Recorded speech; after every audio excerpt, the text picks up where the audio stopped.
Hello students, welcome to all in a video lecture series of applied mechanics subject. आज जो है हम लोग चैप्टर नंबर 2 डिस्कस करने वाले हैं, जिसके अंदर लिखा है कि कोप्लेनर कॉनकरेंट फोर्सेस क्या होते हैं। तो ये चैप्टर नंबर 2 है कोप्लेनर कॉनकरेंट फोर्स का। चैप्टर नंबर 1 जो है ऑलरेडी मैंने आप लोगों को बता दिया है।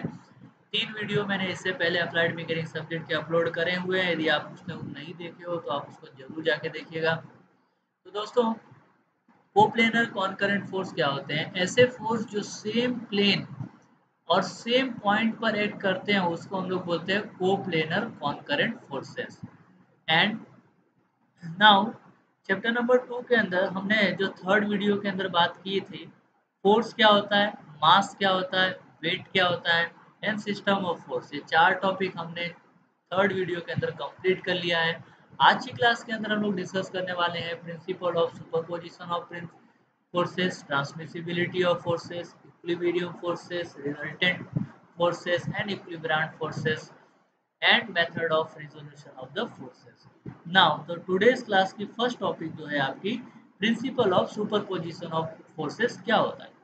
दोस्तों, यदि कोई एक बॉडी है आपकी और इस बॉडी के ऊपर मान लीजिए एक फोर्स P फोर्स लग रहा है, ठीक है, P जितना फोर्स लग रहा हुआ, तो ये P फोर्स मान लीजिए 100 किलो न्यूटन का लग रहा है। आप जो है क्या कर सकते हो, इस बॉडी के ऊपर और सेम लाइन ऑफ एक्शन में कोई भी फोर्स को ऐड कर सकते हो और कोई भी फोर्स को रिमूव कर सकते हो सेम मैग्नीट्यूड का। मान लीजिए 50 किलो न्यूटन का इधर लग रहा है और 50 किलो न्यूटन का इधर फोर्स लग रहा है, तो आप इन दोनों फोर्स को क्या कर सकते हो, सेम मैग्नीट्यूड का है, अपोजिट नेचर का है, तो इन दोनों को हम लोग रिमूव कर सकते हैं। इसी को हम लोग बोलते हैं principle of superposition of principle. तो इसको हम लोग फोर्सेस को ऐड कर सकते हैं, same magnitude and opposite direction and collinear force को।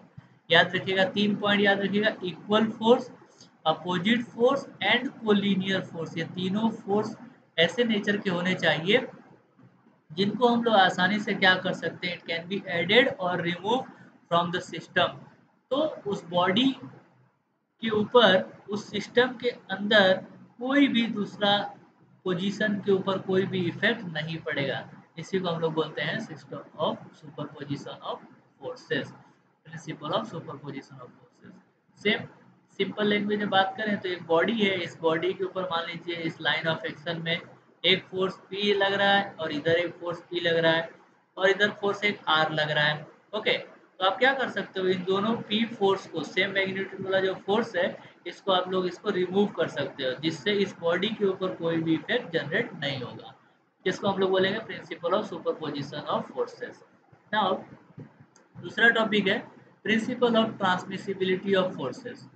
Principle of transmissibility of force क्या बोलता है कि यदि हमारा कोई भी बॉडी है और उस बॉडी के लाइन ऑफ एक्शन में हम लोग का कोई भी एक फोर्स P लग रहा है, तो उस फोर्स को उसके लाइन ऑफ एक्शन में और सेम डायरेक्शन में कहीं पे भी हम उस फोर्स को शिफ्ट कर सकते हैं। तो उसको हम लोग बोलते हैं principle of transmissibility of forces. इसका स्टेटमेंट देखिए दोस्तों कि if a force act at any point on a rigid body, यदि एक यदि फोर्स जो है रिजिड बॉडी के किसी भी पॉइंट के ऊपर लग रहा हो, तो इट में allow be it also be considered to act at any other point on the line of action। Same line of action में ये जो फोर्स है वो कहीं पे भी कंसिडर किया जा सकता है, provided the point is rigidly connected with the other body. तो हम जो है इस फोर्स को आसानी से किसी दूसरे पॉइंट पर शिफ्ट कर सकते हैं सेम लाइन ऑफ एक्शन में। तो इसको हम लोग बोलते हैं principle of transmissibility of forces. Now next is resultant force. तो दोस्तों, रिजल्टेंट फोर्स क्या होता है कि मान लीजिए एक सिस्टम है और इस सिस्टम के अंदर नंबर ऑफ फोर्स लग रहा है। एक फोर्स P1 लग रहा है, दूसरा फोर्स P2 लग रहा है, P3 लग रहा है, P4 लग रहा है, P5 फोर्स लग रहा है। अलग अलग टाइप्स के फोर्स लग रहे हैं। तो इन सभी फोर्स के से जो इफेक्ट जनरेट हो रहा है, इन सभी फोर्स की वजह से जो इस बॉडी के ऊपर जो इफेक्ट जनरेट हो रहा है, उन सभी को रिमूव करके एक ही फोर्स जो लगता है, जो एक ही फोर्स जो इन सभी के जितना इफेक्ट जनरेट करे इस बॉडी के ऊपर, that force is known as resultant of all these forces. Means इस पांचों फोर्स से जो फोर्स इस पांचों फोर्स की वजह से जो इस बॉडी के ऊपर इफेक्ट आ रहा था, वो ये अकेला फोर्स जो है इस बॉडी के ऊपर लगाएगा, तो उसको हम लोग बोलेंगे रिजल्टेंट फोर्सेस। एक होता है फोर्स जिसका नाम है इक्विलिब्रियंट फोर्स।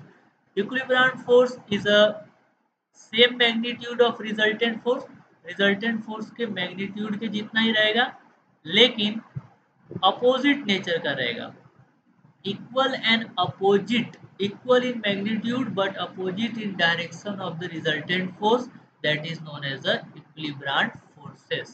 Okay, तो दोस्तों इक्विलिब्रियंट फोर्स आपको समझ में आ चुका होगा कि रिजल्टेंट फोर्स का जितना मैग्नीट्यूड है, मान लीजिए एक कोई सिस्टम है और इस सिस्टम के अंदर एक फोर्स P लग रहा है, दूसरा फोर्स Q लग रहा है, और इस P और Q फोर्स का जो रिजल्टेंट है वो R है।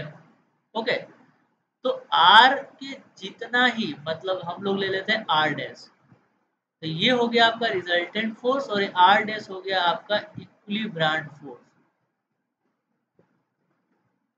Equilibriant force same in the magnitude of resultant but opposite in the direction, that is known as the equilibriant forces.